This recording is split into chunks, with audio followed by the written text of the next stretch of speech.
providing resources and comfort to caregivers. This is Caregiver Crossing.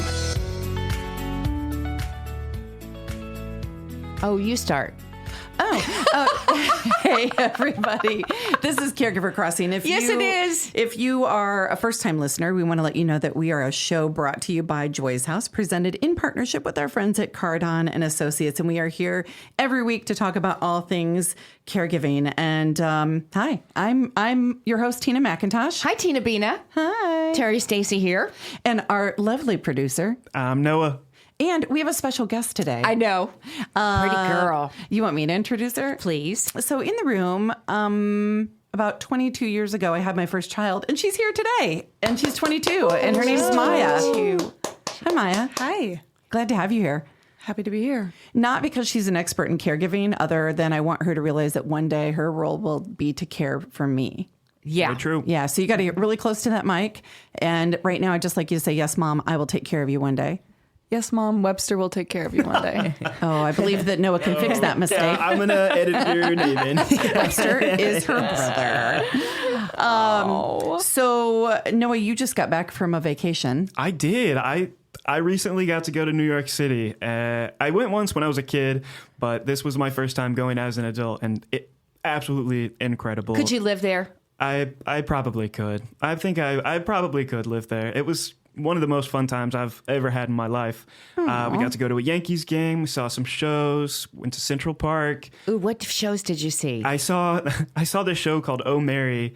It's really big right now, and it is hilarious. How much do you Probably pay for a ticket in New York City now to see a show? I don't even think I want to say it on No, the air. you can say it. I paid a lot of tickets for NASCAR races, so go ahead. Let me hear you. Upwards. I mean, we got pretty high seats, and they were still upwards like of $100. Oh, okay, that's not terrible. Too bad, Less not than too I bad, thought but you were they going to like, say. I want to say second row to last, so Yeah. we can see the show, but we were. But you could touch the ceiling. Yes. Yeah, that's okay. Yeah. It's okay. There's something intimate about that. Exactly. Yeah. There really is. There really is. Listen, that's not bad. I mean, you got to see a Broadway show, and there's nothing like that, no matter really what you is. see, Yeah. I think. It doesn't matter what show. I mean, it's going to be amazing. Did you see something else? Not another show, but we saw a Yankees game. We went to the Met, and my girlfriend absolutely loved that. They have a new exhibit right now called Sleeping Beauties, and it's just a bunch of like dresses and garments from overtime that nobody can really wear anymore. They're absolutely beautiful. Still, big time celebrities, movie stars. You mean? Yeah. Something Yeah. Marilyn Monroe may have worn. Yes, probably worn once or twice. Never What'd you again. say? Marilyn Monroe. Oh, okay. I bet there's something in there Did you from think I her. said Marilyn Manson? I didn't know who you said, and I was like, I don't know that person, but I was trying you to know play Marilyn it off. Monroe? I do know who she is. Norma Jean. heavens. I That's know it. who she You is. know. Yeah. Bombshell. I just got back from a big vacation, and it was a memorial vacation. So I think many of you know my biological father passed away last year, and my brother and sister and I, when he passed, my brother said, I really want the three of us to take a sibling vacation in memory of Dad. So we very intentionally planned it, and we ended up at Jackson, Wyoming. Have you been? No. Terry. But how did you end up there? What was in Jackson, Wyoming? What did you want? What said, let's go to Jackson, Wyoming? So with great intention, and I think this is important for listeners too, like with great intention, we planned the trip. We wanted there to be components of nature. Animals were special to our dad. We wanted alone time and time together. We wanted to have good food and drink. We wanted all the things. We also knew we wanted to release some of his ashes. He got around just fine when he was alive. So we figured, why not sprinkle him all over the United States? And so I have a good story for you. You ready for some story time? I'm ready. So we took in a little, like a double Ziploc bag, and we took the cremation certificate because my sister carried it on the plane, his remains on the plane, his ashes. And we were floating down a river with a guide, and I won't say what river just so nobody can arrest me. We were floating down a river with a guide, this adorable young man that we just fell in love with. And he was rowing behind me. It ended up just being my brother and sister and me in the boat. So it was perfect, right? And eagles everywhere. Like, you guys, we saw every single eagle in the state of Wyoming on that trip.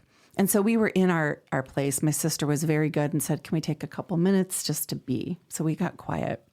And we're going down the river, and an eagle, a juvenile eagle, comes flying right toward us and then veers off and goes up in a tree. So I lean up to my sister and said, get Dad out.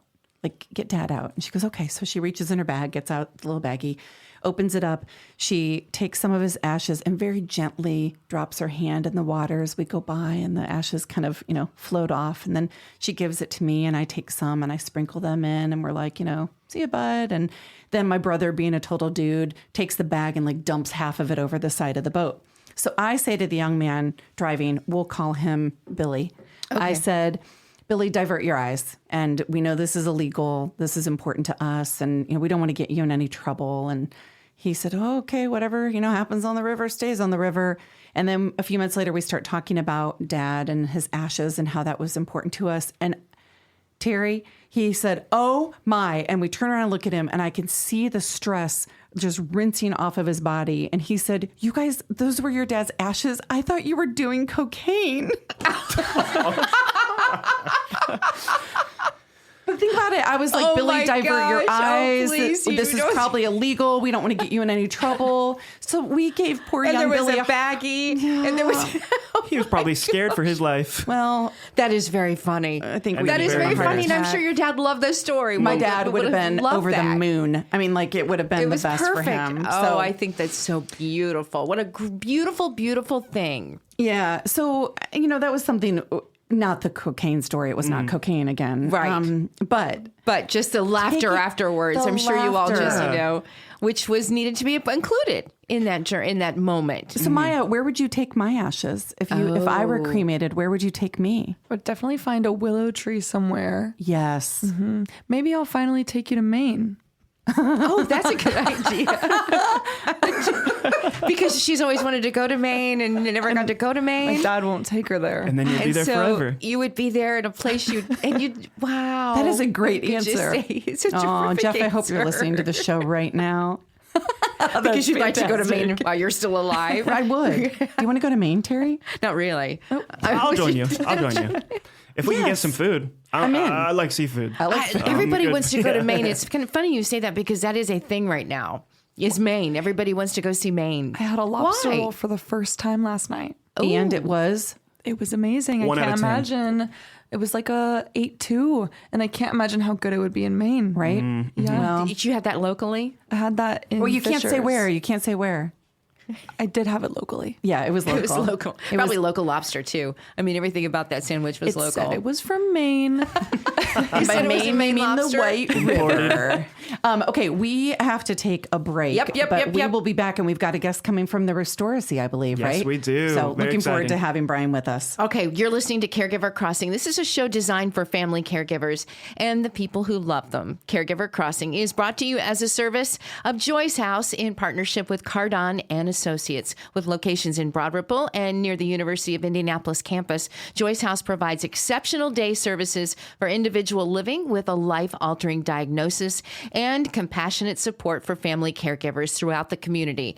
At Joyce House, they believe that everyone deserves the right to live their best life, regardless of their abilities. Learn more about our adult day and also caregiver support services by calling 317-254-0828 or by visiting joycehouse.org today. That website address again is joycehouse.org. Stick around. We'll be back with more Caregiver Crossing right after this.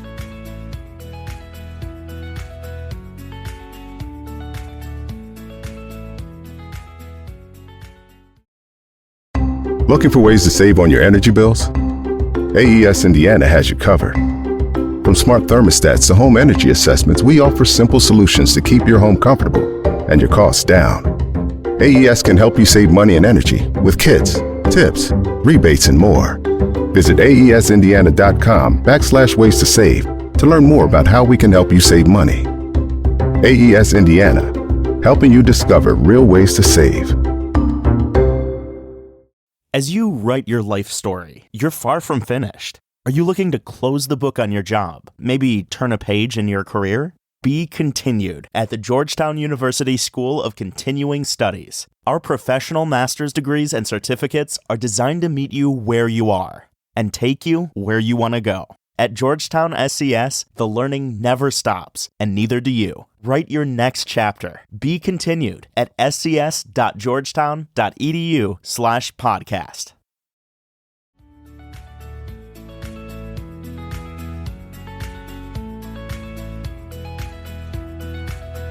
We're back on Caregiver Crossing. I'm Tina McIntosh, joined by my co-host and the beauty queen that she is, Terry Stacy. Thank you. And also, of course, we have our producer, Noah, in studio as well. And so we are honored to have with us today the executive director of the Restoracy of Whitestown. And we love them, the concept, everything they're doing. They have a deep commitment in creating a home-like environment for senior residents. And so under Brian Lindsay's leadership, you'll meet him here in just a second. It's not just a care facility. You know, some can fall flat, right? But this is a really warm and welcoming community where people feel truly at home. So thanks for coming in studio and being with us. It's great to be here. I'm in the presence of royalty with the Queen here. The Queen is here.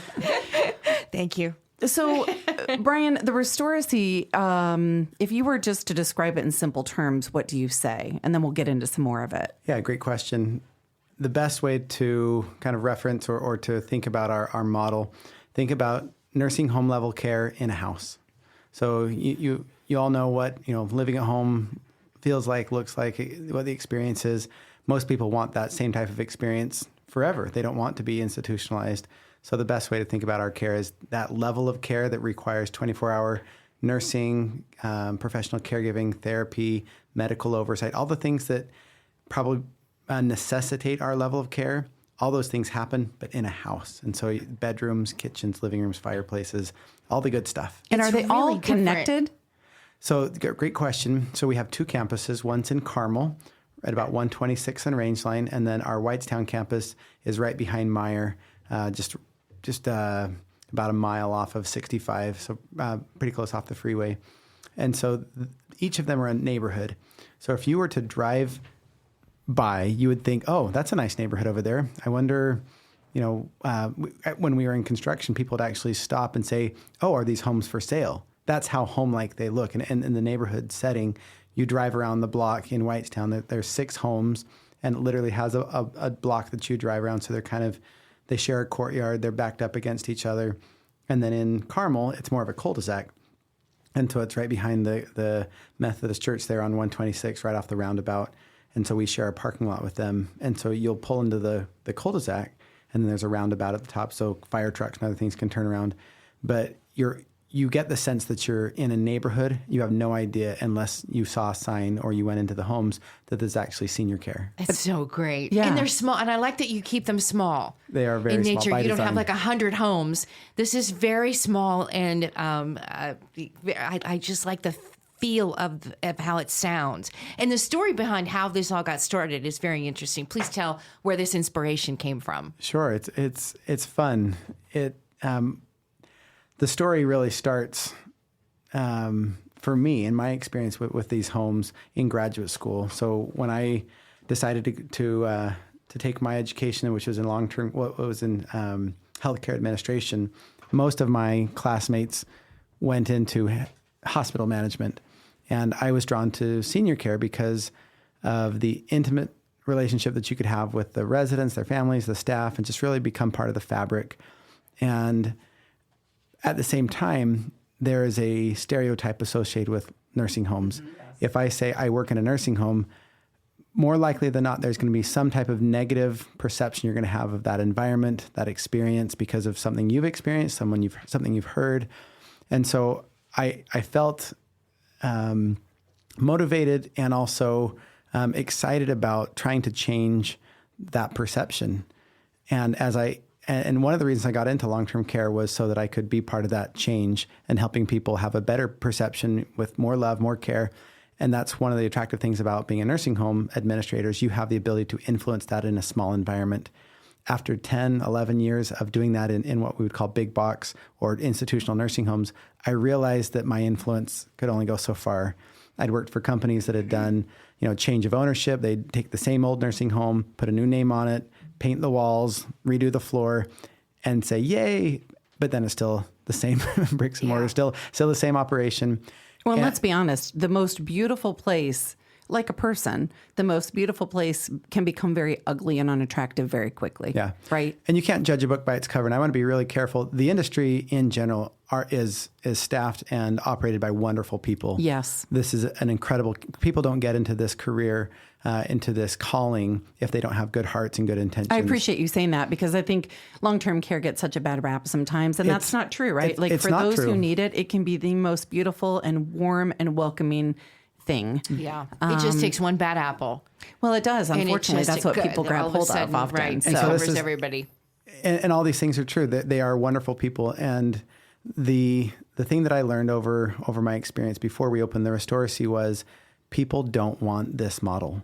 They don't want to be institutionalized. They fear being put in a bed down the hall and experiencing life on a schedule that is just not desirable. It's very institutional. You've lost a lot of freedom and dignity. And so, then when that happens, the person that needs that care becomes somebody withdrawn and not telling the truth to family, and will do anything they can to not be told, yeah, Mom, we're going to take you out of fear. Out of fear. And so then the lies come and it snowballs, unfortunately. So for you all, like, what is a typical day like? Great question. So the day is different for everyone. In a traditional nursing home, the day starts when the cooks come, because they have to cook the food. And because of the nature of the size of the community, they have to get that food from those cooks to all corners of the facility. And so everyone's got to be on a schedule and say, okay, we've got to have all these people up at this time because that's when the food arrives. So we're all on the same schedule as the food. In the Restoracy homes, the kitchen is small. It's just literally, you would walk into our kitchen, you say, oh, I have that same oven or that same stovetop. You're cooking for a large family. It's 12 people, so you're only cooking for a family, and you don't have to mass produce the food. You cook the food real time. The residents smell the food, so when they wake up, they smell breakfast. And some of them wake up early, some of them wake up quite late, almost brunch time. And so when we're rounding in the morning, just checking in how things are going throughout the day, we'll see people that are having breakfast at 10, 10:30. It's just like home. Yeah, and wouldn't these people that have retired, that don't have to get up and go to work, wouldn't you want to sleep in and live life on your terms? Yeah. And so it's I've not retired yet, and the answer is yes. Yeah, wouldn't we all? And so that's just one of the necessities of large facilities, is that they have to be orchestrated because the size of the operation. The small concept allows for much more personal time, personal way of living life, and being able to do the things when you want to do them. So you're hearing the voice of Brian Lindsay, who's the executive director of the Restoracy of Whitestown. And a question before we have to take a quick break here is, what's the benefit then of, and I think I know the answer, but everybody eats together, right? Whether it's at 10 o'clock for brunch or it's 8 o'clock for breakfast, and there's a benefit to everybody coming around the table together. Yeah. I mean, that's food. Most homes, the kitchen is the hub. That's where the families come together. That's where the conversation, hey, how was your day at school? Tell me about your day. What were the good, the bad? Sharing stories over food. We get together. Eating is a social activity. And so at the Restoracy, and literally, so it's about 2 o'clock in the afternoon. About an hour and a half ago, I was walking through one of the homes, and they were having lunch, and there were 10 people there, and they were conversing. They were chatting with the staff. They were listening to some music. It was very much a home setting. You would not know that you were, at a nursing home because the people are there. Well, and I would imagine like it can be, I can be there at 6 o'clock in the morning, and there might be somebody up having coffee, and everybody else might still be asleep. Like, no matter what time of the day you're there, that's a great point. It is whatever they want to be doing, which, let's be honest, in personalized, person-centered care is the most important thing. Right. We're going to have to take a break here, but when we come back, I want you to tell people how they can come and learn more about the Restoracy. So we'll be back in a moment. You're listening to Caregiver Crossing. This is a show designed for family caregivers and the people who love them. Caregiver Crossing is brought to you as a service of Joy's House in partnership with Cardon and Associates, with locations in Broad Ripple and also near the University of Indianapolis campus. Joy's House provides exceptional day services for individuals living with a life-altering life-altering diagnosis and compassionate support for family caregivers throughout the community. At Joyce House, we believe that everybody deserves to live their best life, regardless of their abilities. You can learn more about our adult day and caregiver support services by calling us at 317-254-0828 or by visiting joycehouse.org today. That address again is joycehouse.org. Stick around. We're going to be right back with more Caregiver Crossing right after this.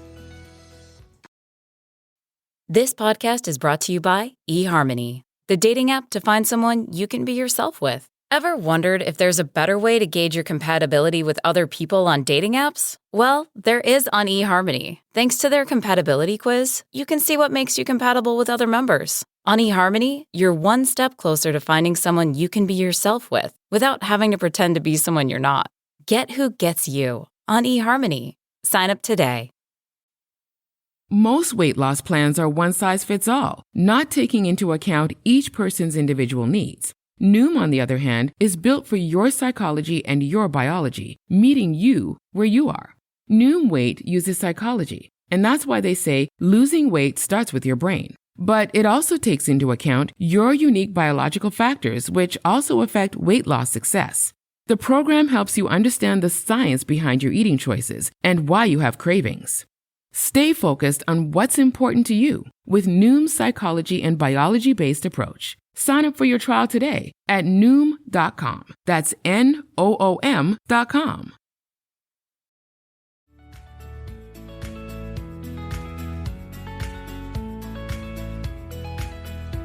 Hey, we're back. Caregiver Crossing. I'm Terry Stacy in studio with Tina McIntosh. I'm kidding. I'm Tina. That's no, Terry. don't confuse them. You're confusing. Now I don't even know. Hi. You don't even know who you are. But I know who Brian Lindsay is, and he's in studio with us. He's the executive director of the Restoracy of Whitestown.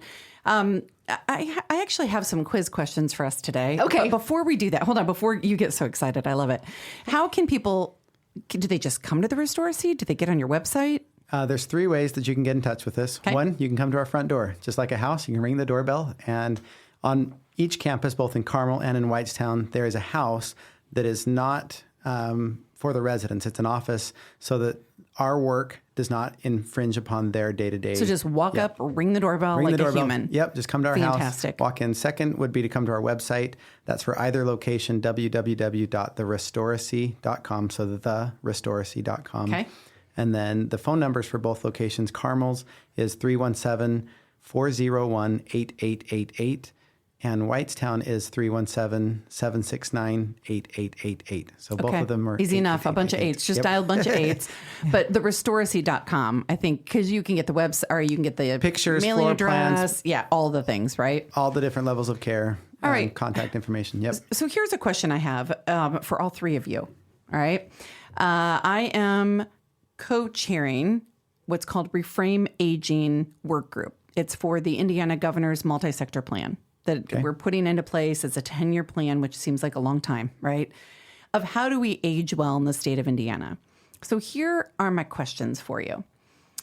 If you were to think about aging, everyday kind of stuff, don't go big on me, don't go policy, just everyday stuff. What makes aging better, more purposeful, more fun, easier? Something to look forward to. Something to look forward to. That's something. Well, because truly part of it is we dread it, right? And, we dread it. We do dread it. I can tell you I'm a more confident person now than I was 10, 20, 30 years ago. So that's not something to dread. But what are the things that make it easier? And I can give you an example if that would help the conversation. What if, let's just say by magic, restaurants said, I am open from 5 to 7. The lights are going to be up a little bit higher so you can see everything. And the noise is going to be down a little bit lower so you can hear. Because I can tell you at the age of 52, I sometimes have a hard time. I notice I lean in to the right a little bit, which tells me I don't hear as well with my left ear, right? I lean in and say it again. And something's happening. And I'm that person when I go to a restaurant that I'm like, oh my Lord, like boots and cats and boots and cats. Mm-hmm. Why is it so bumpy and loud in here? I wish we could have subtitles in real life. That would help me. I'm going to write that down. That's brilliant. That really would be helpful. It would be it? helpful. Yeah. But I think the thing is, at least from where I come with my radio background, I know that businesses and companies don't care about seniors. And because they want to, everybody's always still looking for that younger generation that will be here to stay for a while. So I'm not sure that, and I wish I hope I'm wrong. But well, I think you are too, companies, who has more money? I agree. But you'll even look at radio advertisers. They're still wanting that 25 to 54. That's why oldies radio stations have gone away. That the marketing group, those young faces that are taking over marketing groups, when they move in, and it's always been this way. It's as long as I've been in radio for 40 years. The advertisers still want a 25 to 54-year-old audience that's listening to them. And I believe that's because the companies they represent also want those young people. Yeah. And again, I could be totally wrong. That's interesting. But I think, I wish that I wish I was wrong, and I may be very, very wrong. But unless you're very specific, I'm thinking about restaurants, and would they be willing to do that? But that translates in my mind into from a governor's multi-sector plan, getting people across the sectors to understand your older population, meaning second half of life, that's right, has the money. Right? And we're living longer. Right. So you probably want to target us too. Yeah, if you're a car dealership or something, it's okay to go after that older. They've got the money. And they've got they have the ability to, and they're lasting. Humans are lasting longer on Earth. Good point. Okay. Right. What else? What else you got?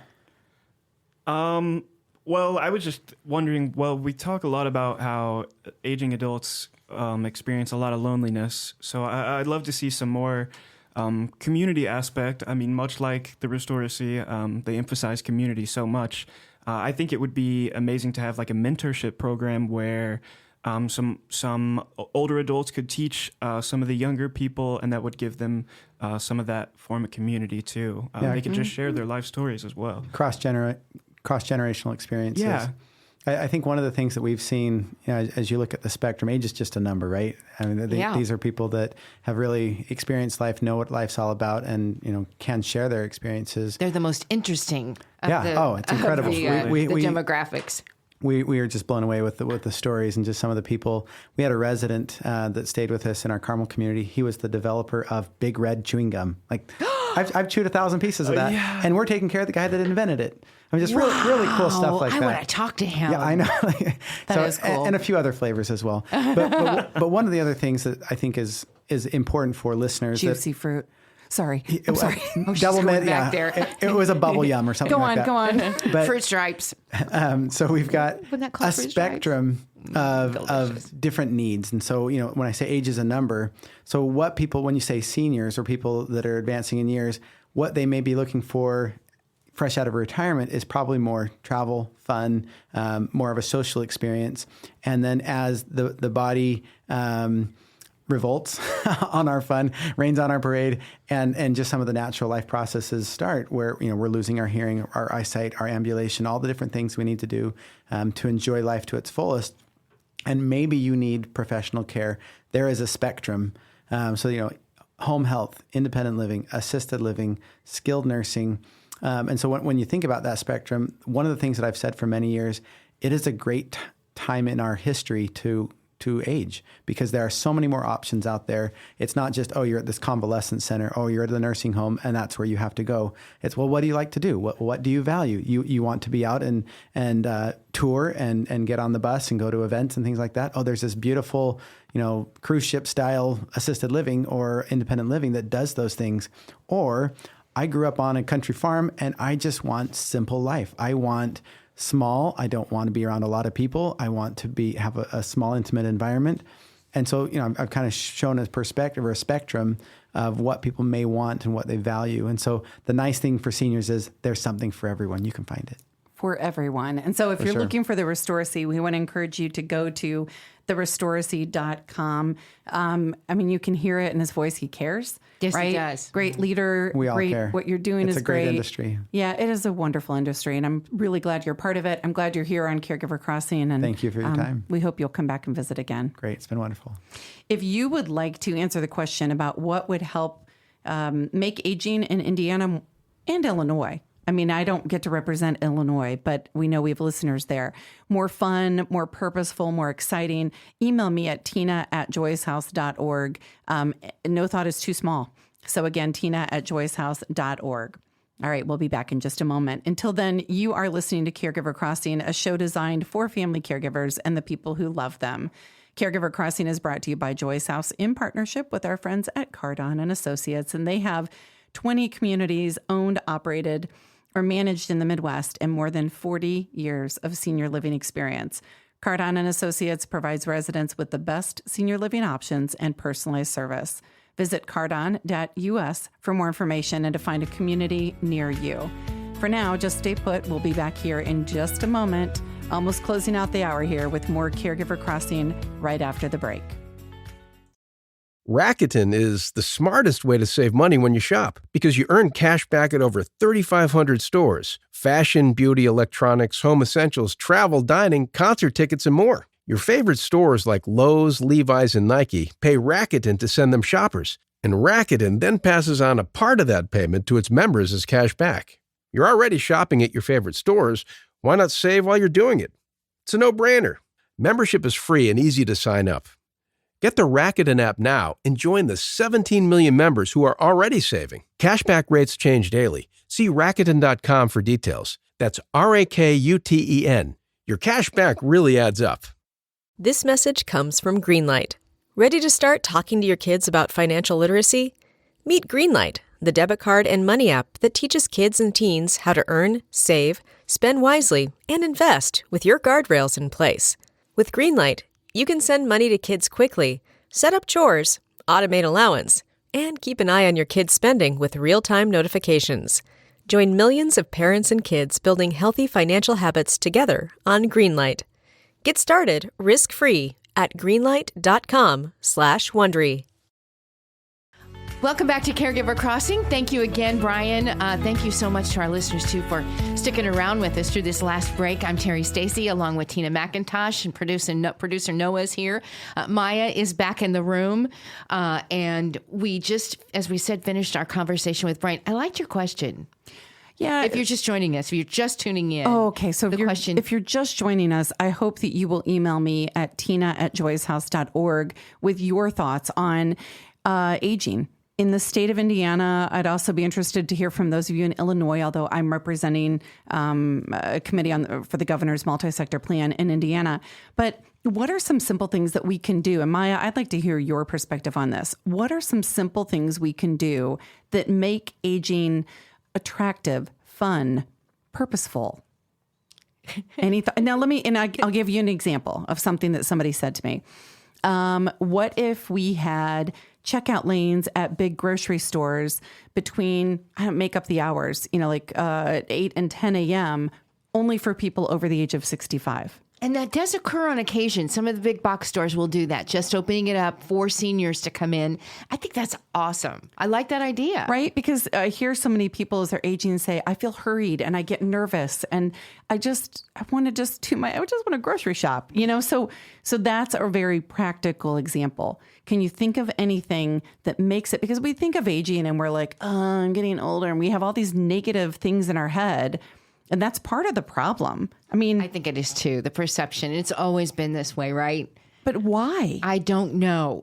Because in other countries, it's not necessarily that the seniors are revered and they're put up on a pedestal and they're appreciated and loved. Here, even when you're looking at social media and somebody that might be over 65 will be one of those that will reply to something that's been said, and somebody will automatically attack them. You're old, get off the lawn. I hear you, get out of here. Right. And I don't know how you change that. I look around at the pictures we have in studio here, and these are some of the most beautiful faces that I've ever seen. And it's because they have personality and history. And you can tell who's spent years out in the sun and who has these great wrinkles. And there's this bald woman, this beautiful black woman with all this great garb on and these gigantic glasses. I don't think she did that when she was 20. She waited until she was 70 and had the confidence to do that. I don't really know her, but I make up a story in my head, right? Yeah. But I have more confidence now at the age of 52 than I did when I was 20. So I don't know. Any little things we can think of that would make a difference?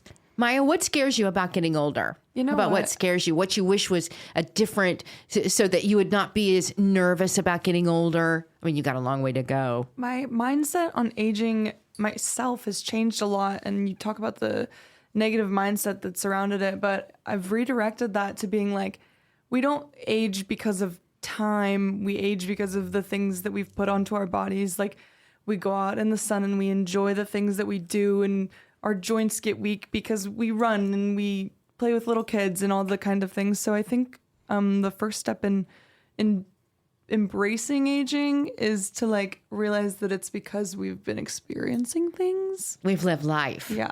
Well, I mean, that's a good answer. I think it's really fair. Like, I beat this body up emotionally, right? Well, no, but I mean emotionally, like, oh, I'm 50 pounds more than I used to be. So I am obese and like, ew, I don't look as good as I used to. And things are sagging and all the wrong ways and, you know, all this stuff. But at the same time, this is the body that's gotten me through cancer twice and a colon resection. And I birthed 3 children, one of which was 10 pounds. Might I add? In the room? Is she in the room? Not it. Not it. Yeah. I lost 3 babies. I have a brain tumor. I had brain surgery. Like, and look at this body. It's still here. And it's not so bad, right? No. And the things we've talked about celebrating scars. I wanted to have, and Tina wanted to have a scar fest because scars, I think scars are a beautiful thing of survival or a story to be told. And you have scars. I have scars, and every one of them is symbolizing another moment that you thrived and you're still alive, and that scars. We should still do our scar fest. I'd love to have a scar fest. We talked about a tattoo fest too. Yeah. But so Jeff and I went to the fair, which is where Terry's spending most of her time, you know, in the last month or so. Our state fair. Our wonderful state fair. And the woman who was directing us, taking our money to park the cars, and if you're listening, you're a beautiful woman, and she has this wonderful scar kind of across her chest, big. And I said to her, I kind of leaned over Jeff and I said, "Excuse me," I said, "I think your scar is beautiful." Oh. And everything on her face changed, and she lit up and she said, "Thank you. It almost killed me, but I'm still here." Wow. And I thank her for that moment, right? She thanks you for that moment. It was beautiful. That was a beautiful thing to say to her. It was a beautiful scar. But yeah, so Maya, good answer. That's great. Anything else anybody can come up with? Yeah, I was kind of thinking, well, recently we kind of had to talk to my grandpa a little bit about taking the keys away. He can't really drive so much anymore, so I was kind of thinking maybe if there's like a transportation service or something for our aging adults. Yes. Really incredible. And it's very difficult. I know with mine, when my father couldn't drive anymore before he passed away, how much he wanted to get into the car and he wanted to go somewhere and he didn't want somebody to take him and he wanted to drive. I talked to Tina about this. I thought there should be in this day and age some sort of AI or some sort of thing that you can jump into a magical car and then put in, "I'd like to go visit Irvington to this address and go see his new home," and he can drive there virtually. Mm-hmm. I wish there was something like that. There's not. If anybody knows of something like that, please let me know. I'm writing all the notes. Wonderful. That was what Noah said was really good about. I wrote it. I got it. Thank you for writing If there was some sort of just for seniors. Okay. Mm-hmm. All right. We're going to have to go. In closing, I do want to say that we are having our Death Over Drafts, which is part of our end of life program here at Joy's house. And it is going to be this Tuesday, 5:30 at the Gugman House Brewing, which is on Gent Avenue in Indianapolis. And you can come and you can grab a beer, you can grab a Coca-Cola, a glass of water, anything you want, however you want to do this. We invite you to come in and relax and engage with each other for a couple of hours. We use questions from something called a death deck, which sounds very dark and like I should be like, the death deck. Bum, bum, bum. But it's awesome. It's thought-provoking. It is so good. I have not met one person who's come to a Death Over Drafts and regretted coming. Now, unfortunately, Maya and I will not be there. We're going to be at Mickey's camp, which is a whole different wonderful thing. But I hope that you all go. I'm going. I'll be there. Fantastic. Absolutely. Come meet Noah. He'll be there 5:30 on Tuesday at the Gugman House Brewing on Gent Avenue in Indianapolis. And so, good. I love you guys. Maya, I'm glad you're here. I'm glad. It was fun to see Maya. Yeah. Come back. All right. The rest of you come back too. We've got to go. Email me, tina@joyshouse.org. Please do not wait. We need your input and we need it now. Have a great day. Oh, but wait, Cardon and Associates, we just want to say thank you to our sponsors. They are wonderful, and we're grateful for them. So, okay, we really are going to go. See you next time.